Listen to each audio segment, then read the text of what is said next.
Niko, tahu nggak sih? Masa katanya ibu hamil tuh nggak boleh sering-sering duduk di lantai, tahu? Loh, kenapa? Takut masuk angin gitu? Bukan dok, tapi nanti katanya ari-arinya bisa lengket. Ya ampun, salah paham lagi nih. Yuk kita bahas.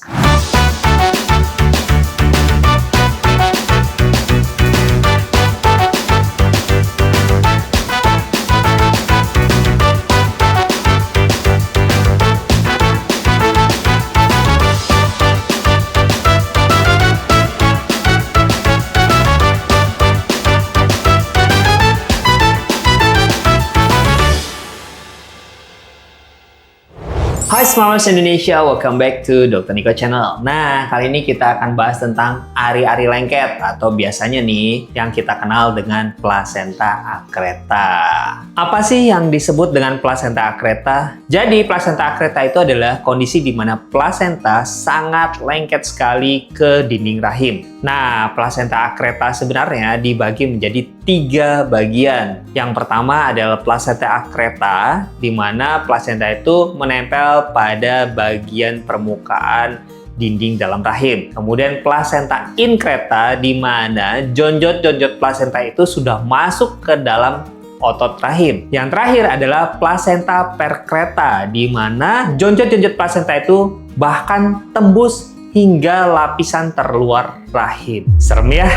Nah, tapi nggak perlu khawatir dulu ya, Smart Moms. Ada beberapa faktor resiko yang memang bisa menyebabkan plasenta akreta. Yang pertama, resikonya bisa meningkat pada Smart Moms yang usianya di atas 35 tahun. Kemudian, pada kondisi di mana rahim pernah mengalami operasi seperti kuretase, atau sesar, atau myomektomi, dan lain sebagainya. Yang ketiga, infeksi juga bisa menyebabkan gangguan plasenta akreta ini. Kemudian, pada Smart Moms yang memiliki anak yang banyak nih, yang sering melahirkan, itu juga beresiko mengalami plasenta akreta. Jadi, semakin sering hamil dan melahirkan, maka resiko plasenta akreta juga meningkat. Nah, selain itu, kelainan posisi dari plasenta, contohnya pada plasenta letak rendah atau plasenta previa, juga bisa menyebabkan kejadian plasenta akreta ini. Nah, untuk Smart Moms yang mengalami obesitas juga harus berhati-hati ya, karena obesitas juga bisa meningkatkan faktor resiko terhadap kejadian plasenta akreta ini.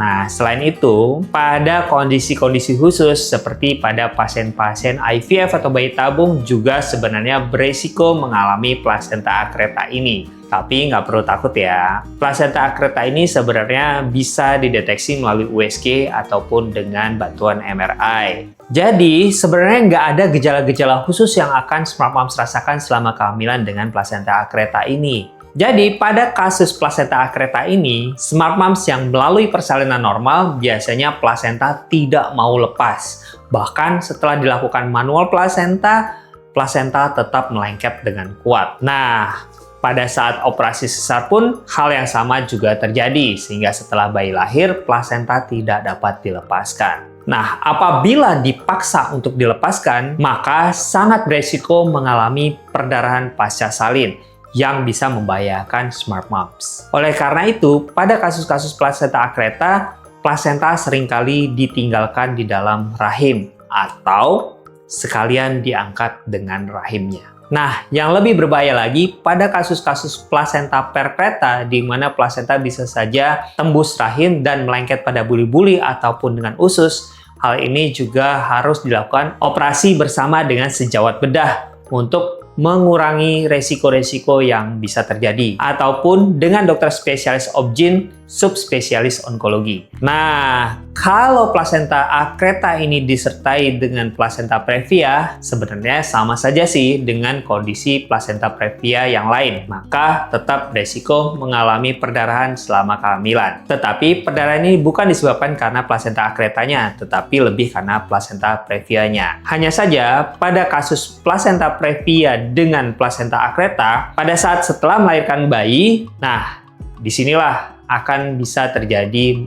masalah di mana plasenta akreta yang menempel di bagian segmen bawah rahim bisa menyebabkan perdarahan serius. Karena di segmen bawah rahim tidak terdapat otot yang bisa membantu untuk menjepit pembuluh darah yang lewat di sela-sela otot rahim. Sehingga terkadang harus dilakukan pengangkatan rahim apabila diperlukan. Tapi sekali lagi ya, Smart Moms nggak perlu khawatir. Memang agak sulit untuk mencegah terjadinya plasenta akreta ini. Pada prinsipnya, Smart Moms harus menghindari faktor-faktor resiko yang tadi sudah disebutkan. Tetapi apabila Smart Moms mengalami plasenta akreta ini, maka Smart Moms harus dilakukan pemantauan ketat dan persiapan operasi yang mumpuni. Artinya, tidak hanya dilakukan oleh satu dokter kandungan saja, tapi harus dibarengi dengan sejawat dokter kandungan lain yang memang kompeten untuk melakukan operasi